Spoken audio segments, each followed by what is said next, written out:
आम्ही केवळ बोलणारे लोक नाही आहोत, खरं म्हणजे काही लोक करून दाखवलं असा बोर्ड लावतात.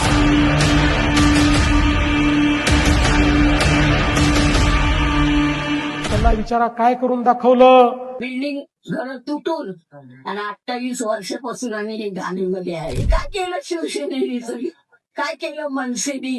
तुमचे घरदार चांगली राहू द्या, तुमची मुलं बाळ चांगली राहू द्या, गोरगरीब मेहनत तरी त्याचा काय परवड.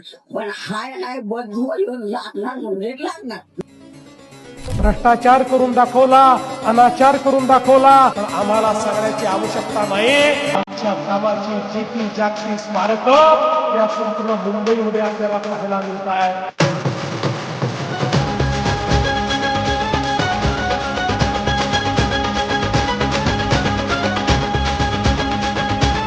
आज मी तुम्हाला एवढंच सांगण्याकरता आलो आहे, या मुंबईच्या जनतेने पुन्हा एकदा आमच्यावर विश्वास दाखवून ही महानगरपालिका आमच्या हातामध्ये द्यावी. पारदर्शी प्रामाणिकतेतून या महानगरपालिकेच्या माध्यमातून एक नवीन मुंबई घडवून दाखवू.